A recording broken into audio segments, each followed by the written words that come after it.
and what a good piece of ball.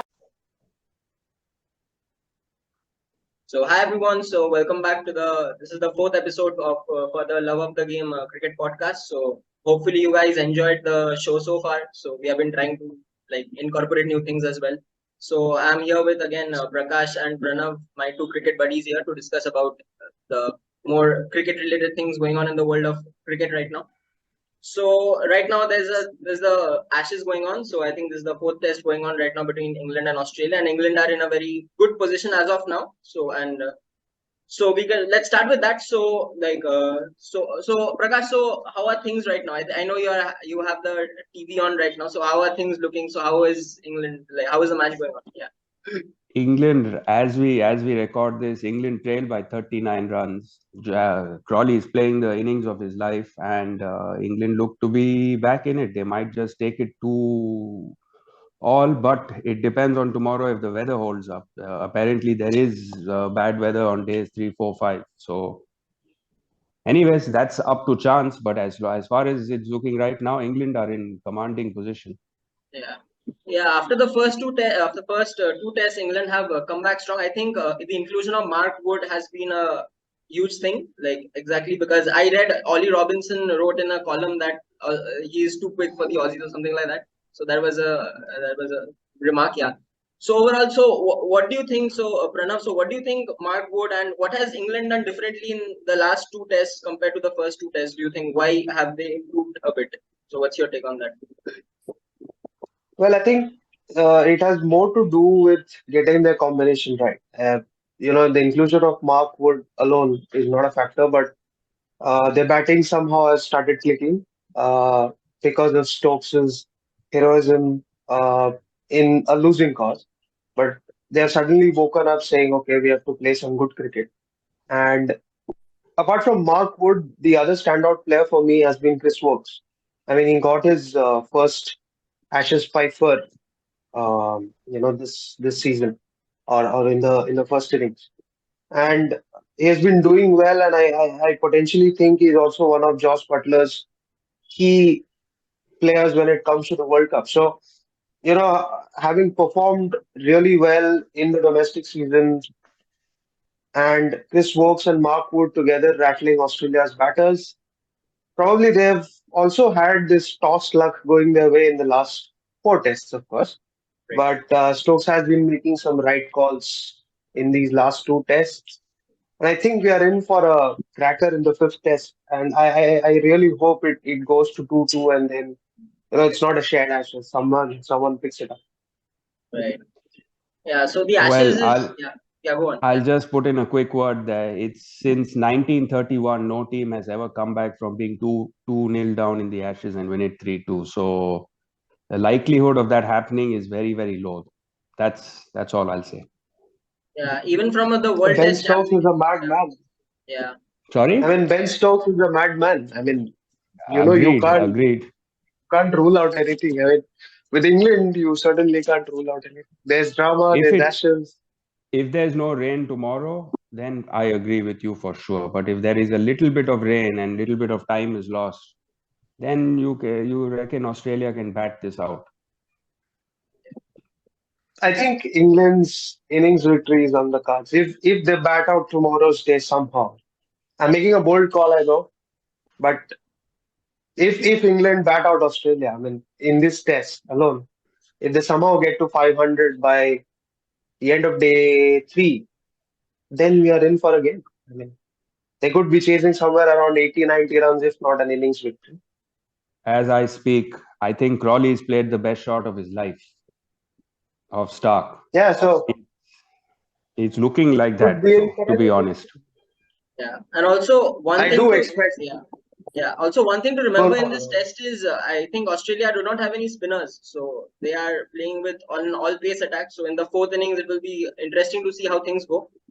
So and overall, also this sets it up nicely for the World Test Championship if it's a 2-2 kind of a scoreline going to the fifth test. Overall, looking at that, the larger picture as well. So this is the Ashes part. So let's see how it pans out. It's a memorable Ashes so far. So before I go on to the India-West Indies match, I think that's a bit less important at the moment compared to the World Cup qualifiers, which was very amazing tournament actually. Like it really like showed what associates can do, right? So competing with full member nations like West Indies, Sri Lanka was good, no doubt, yeah.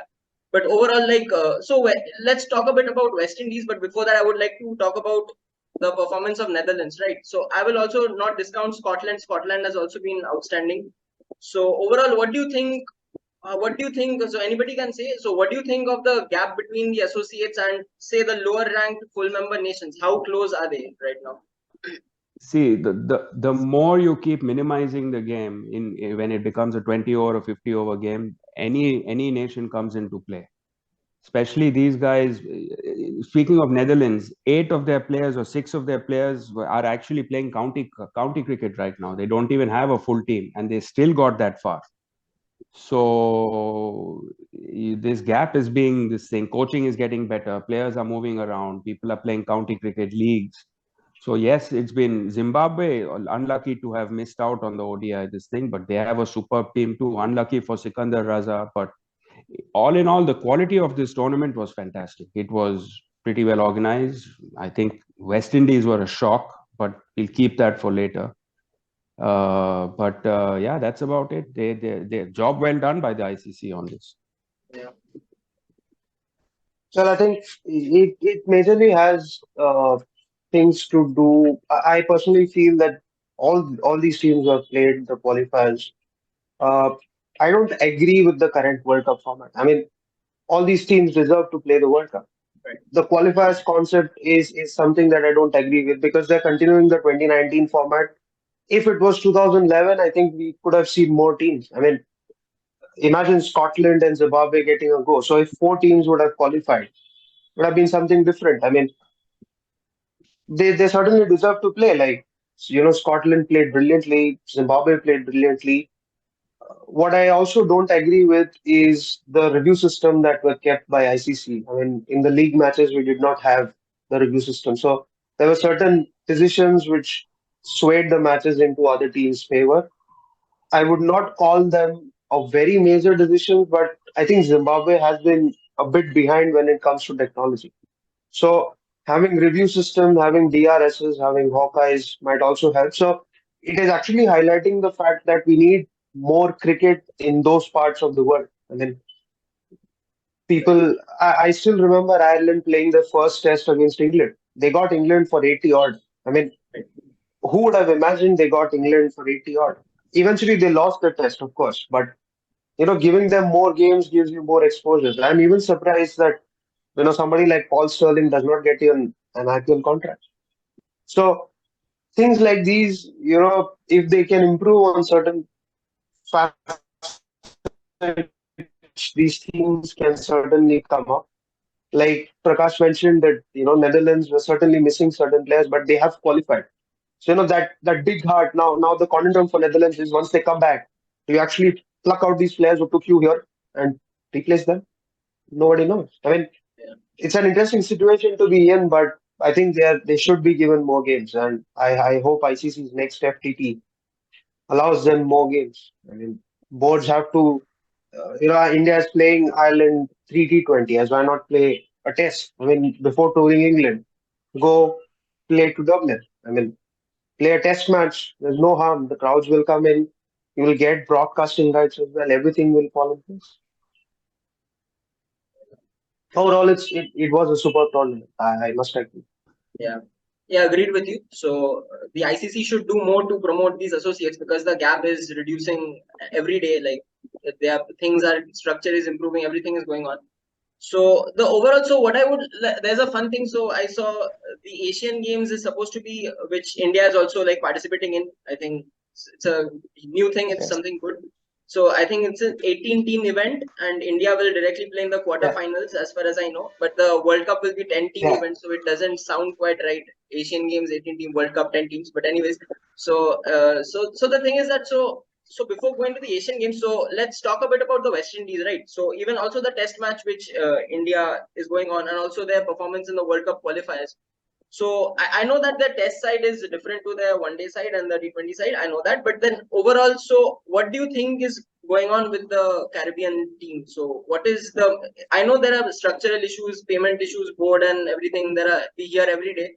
So I'm not really, I don't know deep into the West Indies structure how they do everything, but is franchises, is say IPL taking away the passion, or say the player, the money and everything, is that a factor for the performance, or do you think it's more deep, the structural issue? I don't know anything. So what's your take on that?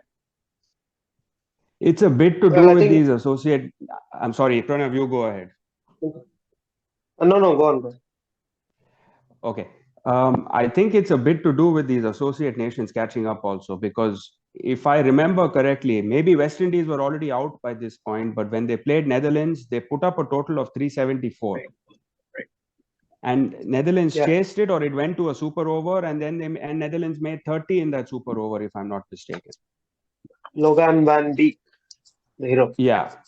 So, I mean, how can you blame West?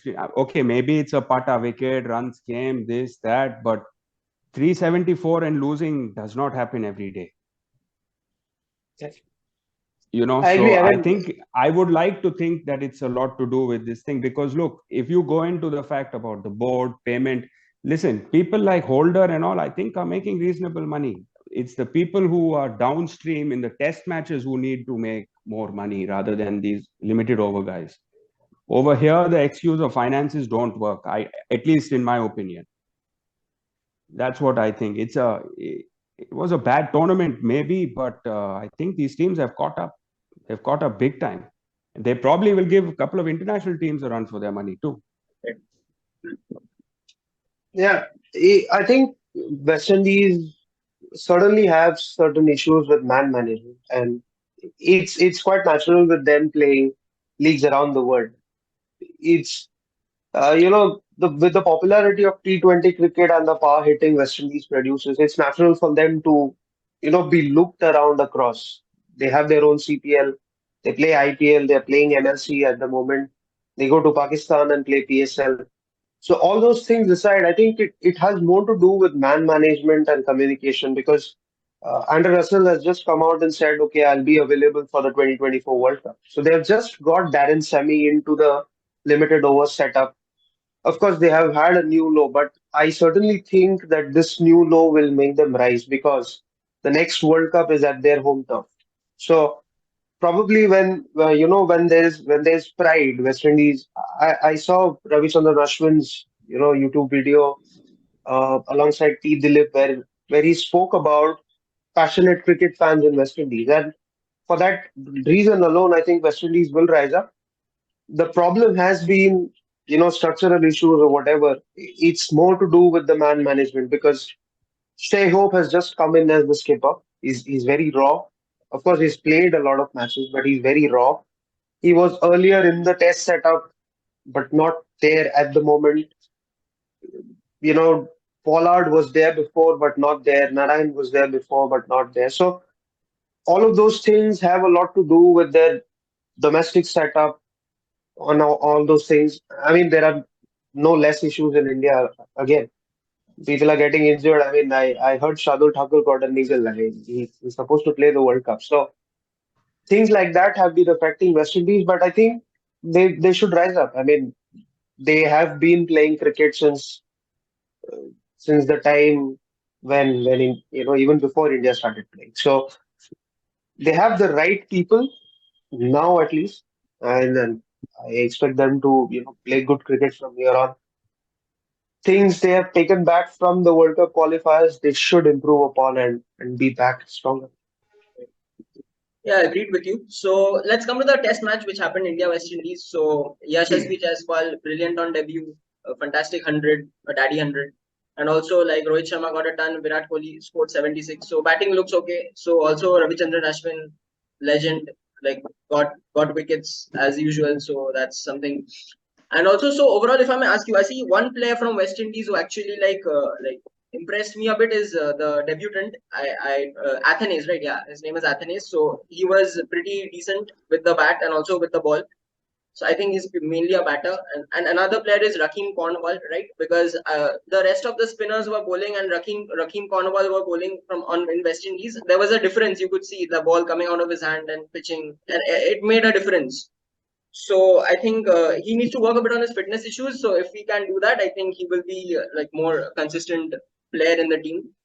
So overall, so Prakash, so what is your like standout thing which you found out from this India West Indies match, the first test? Bef- Before I begin about this topic, in the last podcast we did, you said about the selector seeing something in Jaiswal. So you called that. Right. And as we speak, he is 50 not out in his second innings. So, sometimes the selectors are also right in picking this guy. I think he's bigger than, I think he might be bigger than Gill. I think so. Because he's just got that temperament. He can play fast, he can dial it back, he can play slowly. He's going to be a big find for India in the coming future. Time will tell, but I think he's got everything that is needed. And the rest of the team, you expect Ashwin to play well. You expect everybody to chip in around them and make sure the game is done quickly. And they made sure of that. Good team performance. With regards to the West Indies, they didn't do that badly. They were all right. I mean, the batting in the first innings collapsed. Youngster did well. He made the 47, played a bad shot, but I think Ashwin sort of figured him out. Cornwall was injured he had some chest problem and he was away. But that ball he bowled to Kohli, he denied him another century. You couldn't do anything with that ball. It turned that much and it bounced on him that much. So yeah, I hope they put on, but it doesn't look like anything is changed because India put on 120 something right now in only this in the 23rd, 24th over. So this looks to be another one-sided game.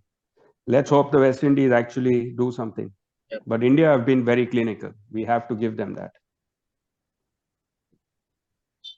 Yeah, Pranav, anything you want to add on this? India West Indies match. Well, I think it is Yashasvi Jaiswal's game. I mean, of course, he got the man of the match, but I don't agree with him getting the award rather than Ashwin picking up. But well, that's for another day. But I think he is someone who's got the temperament like Prakash mentioned. What I would like to see is him tested against raw pace, which will come up when he will play England or South Africa for that matter. But I think he's one who we can rely on as a future star. I mean, he could be a big call, but I think he could be rated well par with what Saurav Ganguly did for us being a left-handed opener. And we've got a left-handed opener after Shikhar Dhawan. I think he last played a test in 2015, I think. From there, it took 8 years for us to get somebody like Yashasvi Jaiswal into a test side. And he deserves that because he did those hard yards in the domestic season. I'm not saying that there are not other players who have done the hard yards, but of course, that's again a debate we can go on for another day or two, but that never ends. But yeah, I think Ganguly made a comment that you could get Jaiswal in for the World Cup. I think it's a bit too early. We have seen instances where you have these IPL. I wouldn't call them IPL kids, but these IPL stars who come up to the side and then fail to handle the pressure and they're dumped out. But Venkatesh Iyer has somehow made his comeback to the Asian Games squad. So there is hope, but it's too early to jump the gun and ask Jaiswal to step up. So it's probably taking one step at a time. Again, we will have to wait and see how things go on, but there's a lot of hope from him. In another world, we have Jasprit Bumrah and Shreyas Iyer recovering, and I saw KL Rahul batting as well. So fingers crossed. I mean, this week has been full of good news. Hopefully that continues for India.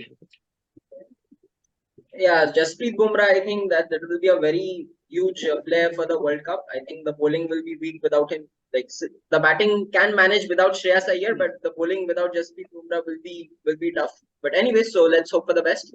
And so let's come to an interesting match. I think the Asia Cup emerging tournament is happening, and India played Pakistan recently. I think it's Pakistan under 30. I was reading somewhere. It's kind of a fun thing. So overall, so I missed the match. So you guys can tell me. So what are the talking points? So what happened in that match? So yeah, go on.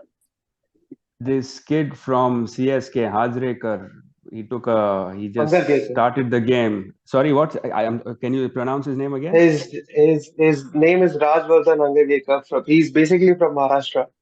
Right. He's got that raw pace, and him alongside Harshit Rana. And I think if you wait for another 2 years, you would get that raw pace versus South Africa at Centurion.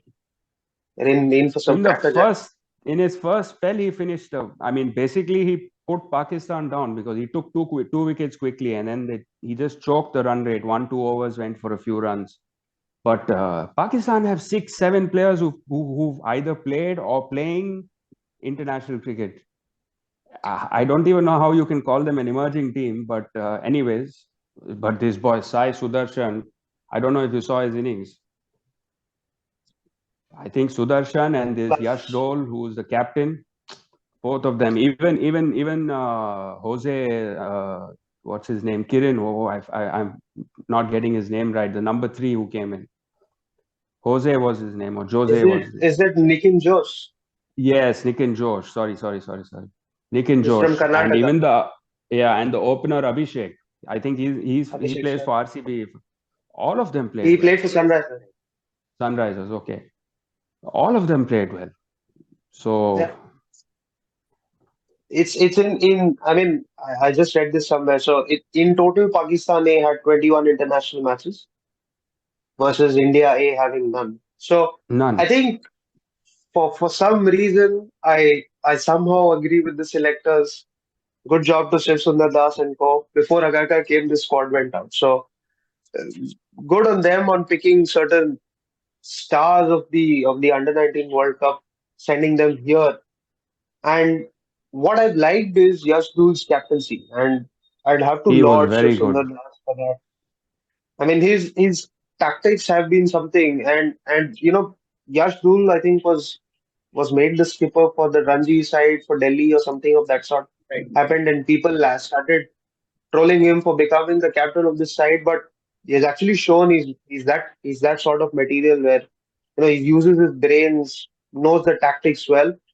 One another thing that has stood out for me is Dhruv Jurel's keeping, and Oh him yeah. finishing games with sixes is obviously we have known that because of Rajasthan Royals now.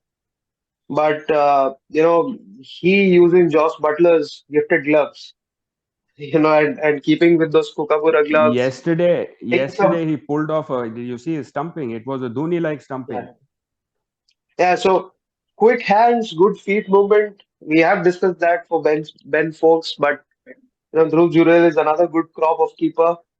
Harshit Rana is actually a good batsman too. I mean, he has not been tested just as yet, but India should reach the finals, and then from there it's all luck. I think I saw the match. Sai Sudarshan should be in the side. I think post the World Cup, at least as a traveling reserve or something. You have him in the side. Just admire his class. I mean, I'll pick Sunil Gavaskar's words, which he said for Sangakkara some time back. Those classic cover drives he plays. I mean, you can just frame that shot. He just judges the length so early. I mean, it's absolute class. Even Abhishek, for that matter, despite being the vice captain, he's also bowled well. Nishant Sandhu is also a good bowler. So all these crop of players are coming just at the right time when we are, seeing reports of, players being asked to skip one format, which is not of that importance at the moment, so on and so forth. We also have the Indian T20 side traveling to West Indies. I think they have left today. So there also, people, young players have been picked up. So a lot of eyes on a lot of players. It's good to see such crop of players, but man management again is very, very crucial. Yeah, agreed with you. So yeah, one question which comes to my mind is, so I was just thinking about our test side, the Indian test side. So Ravichandran Ashwin is a next level like off spinner right now. So we are dependent on him and Jadeja basically on these conditions, home conditions, whatever. So let's say Ashwin is in his 30s, so he might play for a few more years. So after that, do we have any proper right arm? I see a many left arm off spinners going around in the Indian domestic setup.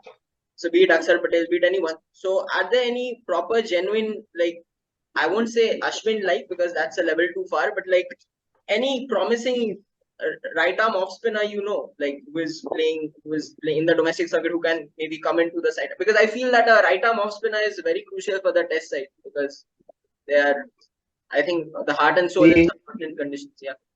Go on. we have somebody from Chennai who's a left-hand batter and has played Test cricket for India. He has a dog named Gabba. I'm talking about Washington Sundar. So basically, if his fitness supports him, he'll be a good off spinner. He's a handy batter too.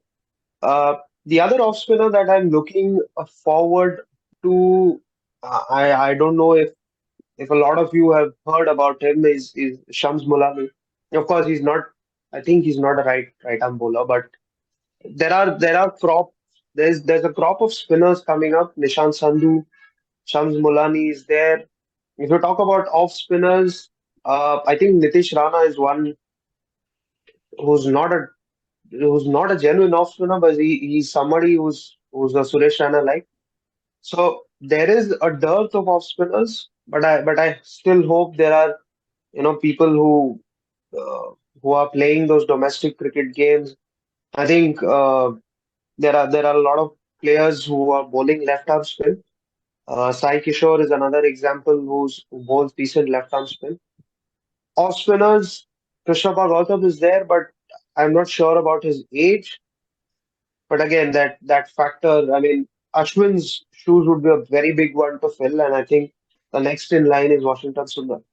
I'm not aware of anybody else. You all can comment down if there's anybody else. We can do the research and get their names in the next episode. Right. Yeah. So before we wrap this up, so finally let's talk about the Asian Games. So it's an 18-team tournament, and India will play from the quarterfinals. And I think Rituraj Gaikwad is the captain. We have a bunch of new faces going in. Also, Rinku Singh is there. So overall, and I think the dimensions, what I saw from the picture in China, the dimensions of the ground is very small. I think we are going to see Small. many high scores.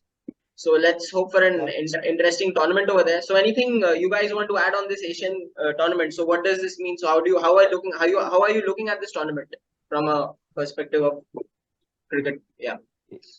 It's a good launching pad for the team that will go, because it will still be that tournament format. Maybe the quality of teams will not be this thing, but the pressure as you start to play, and since you get into the quarters, it becomes a knockout pretty much every game you play. So it'll be good to have that little bit of pressure, and that's when you see when somebody is tested, their temperament comes out in that time.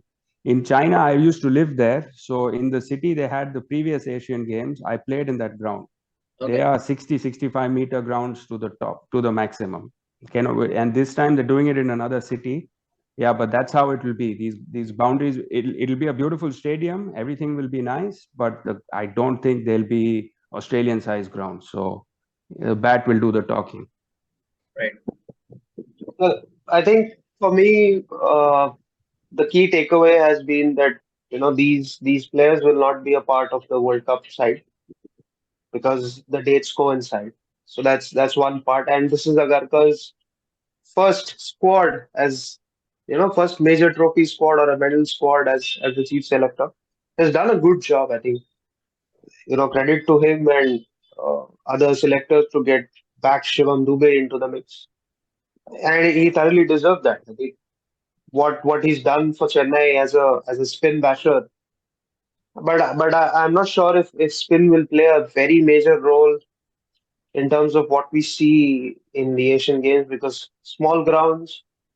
Uh, I think it was Mufaddal Bora who shared the dimensions of the ground. It's 70 meters across. I'm not sure. You have a player like Shivam Dubey who's drafted his both legs into the side and hits the short ball. You can probably get a new ball box out. So expect a few crackerjacker of game. I mean, we'll have to wait and see how the other team's squads look like. We are in for another India-Pakistan game. I mean, they have a series of India-Pakistan games yesterday. The Asia Cup schedule also came out. So we have India-Pakistan game again scheduled, I think, September 3 or something in Sri Lanka. So that's there. But again, we expect a crackerjacker of a tournament. Expect India to do well. Hopefully, the government sends the football team as well because it's a day where India has crossed that 100 ladder mark, come to the 99th rank in football. Right. I know this is a cricket podcast, but just worth mentioning that we have the football team doing well as well. So I hope it's a good tournament for India overall. The women's side is also traveling. Harmanpreet Kaur and company is also traveling towards that. So I hope that it's two gold medals for India and nothing less than that. Yeah. So this is all we had today. So discuss. It was a fun week of cricket. So we had some good news. Also, I think today the ICC World Cup promo came out with SRK doing it. So that was a fun thing too. That got people excited as well. So yeah, exciting times ahead. And also, please do let us know in the comments what are your thoughts on the Asian Games, about the World Cup, about the team combinations and the emerging players. So anything you want to share. So as always, welcome. Also, we would want to learn from you as well. So we just want to explore the sport and keep learning and growing and having fun with you guys. So that's the whole purpose of this podcast. And so if you do enjoy this kind of content, please do support us by liking and subscribing and also sharing with your fellow family members and friends who enjoy cricket. So this is all we had for today. Thank you for watching. Goodbye from all of us. Bye.